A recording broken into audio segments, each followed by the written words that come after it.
pages 32-33. So the movie goes from that car-totaled scene to we meet Marty's family as they eat dinner scene, but not so this book. This book gives us 2 pages of solid gold and two brand new characters before we even sit down for the meatloaf. Let's take them one at a time. Are you ready? Marty is mad at his dad. Why? The infuriating events of the day would not let him back off.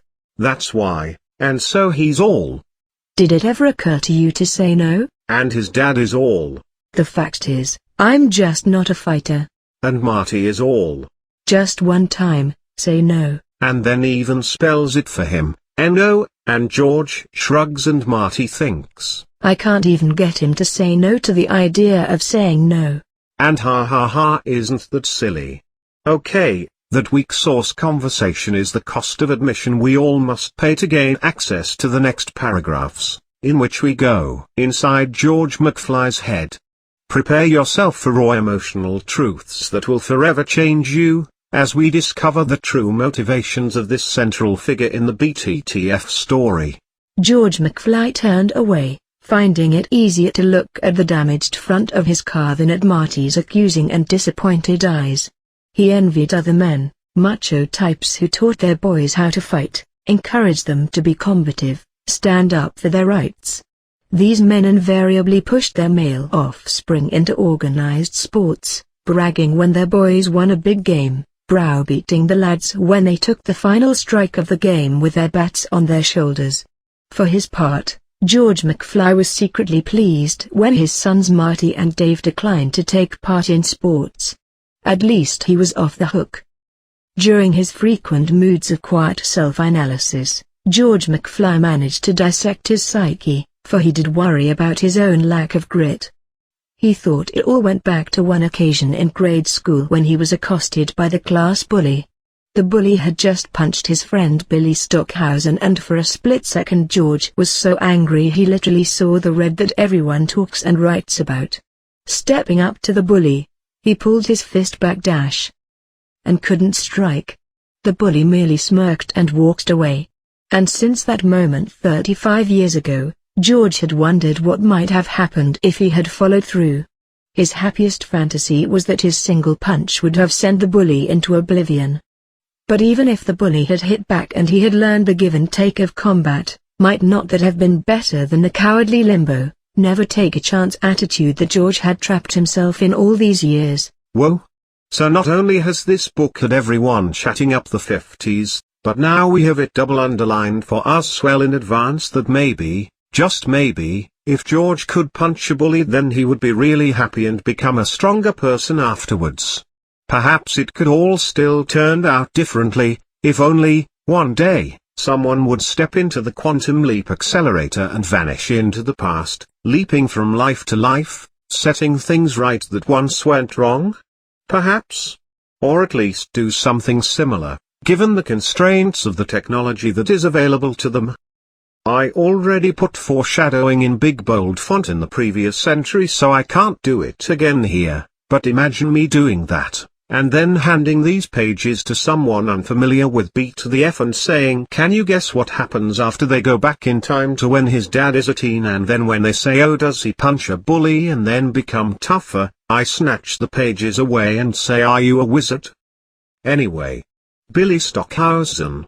As he only shows up here and then never again, I thought I could use Billy as the shibboleth for true ultimate fans. If you reference Billy in your fan fiction, then I know you're a smart, well-read specimen who knows what you're talking about, and you're intending to speak directly to fans of a similar caliber, that is, me.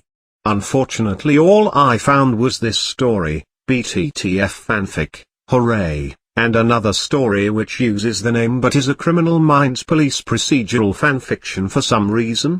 Boo. But it did lead me down the fanfiction rabbit hole for an hour, in which I discovered a story in which Michael J. Fox meets Marty McFly and they have dinner together at Michael's house and it's delightful. A story in which Michael J. Fox and Marty McFly switch universes but can still communicate telepathically across realities while in a hot tub. A story in which Michael J. Fox and Marty McFly meet Alex P. Keaton in the beautiful countryside and then they tickle each other. A story in which Michael J. Fox isn't hanging out with Marty McFly or Alex P. Keaton but still gets tickled relentlessly. All these stories are by the same author. I forgot to mention that. Okay. So George had another quiet moment of self-analysis, which actually sounds nice, but is interrupted by the shouted words, "Hey, McFly. Has Biff returned?" No. It turns out that Howard, George's neighbor, is there. And he wants to sell him Girl Scout cookies.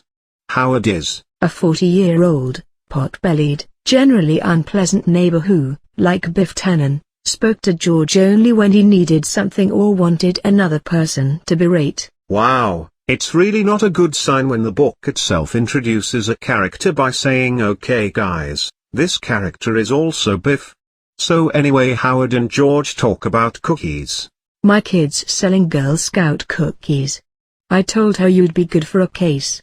A case? George replied. What's a case? What difference does it make?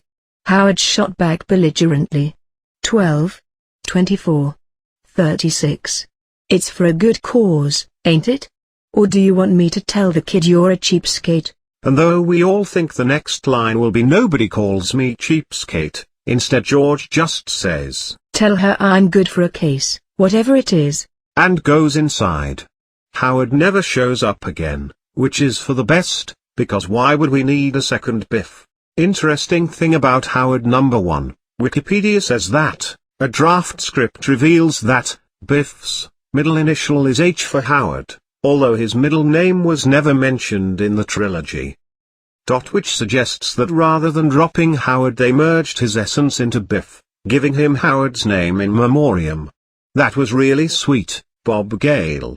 Rip Howard. Interesting thing about Howard. Number 2, Futurepedia says that this scene made it as far as being filmed before it was cut, and that you can watch it on the DVDs. I have the DVDs. Let's see if we can find Howard. Bam. So this filmed scene, even though they cut it, is still better than what's in the book. Marty does his "just say no, Dad" thing, then Howard barges in and does a "hey, buy a ton of peanut brittle" thing. Only this time we avoid the dumb "how big is a case" back and forth, and instead the conversation ends with George shaking his head to Howard to say no, but finally, while still shaking his head no, squeaking out an "okay." It's some nice acting from Crispin Glover. Howard says great and then tells his kid, "See honey, I told you we'd only have to go to one house." It's tighter, makes Howard more of a dick, which is good, and the joke between George being told to just say no and then failing to say no comes right away, without paragraphs of "let's learn about George" before we get the payoff. A true confession, I didn't even realize it was supposed to be a joke until I saw it filmed. Finally, notice how in the cutscene above it's peanut brittle and not Girl Scout cookies. In case you were obsessing about where the peanut brittle in the next dinner scene came from, now you know. The commentary on this scene literally has Bob Gale saying this will solve a mystery for Back to the Future fans, so I guess there actually were people demanding the origin of the peanut brittle? What the hell, I write a blog where we review a book page by page with reviews that are longer than the pages themselves, and even I can say that you people are crazy.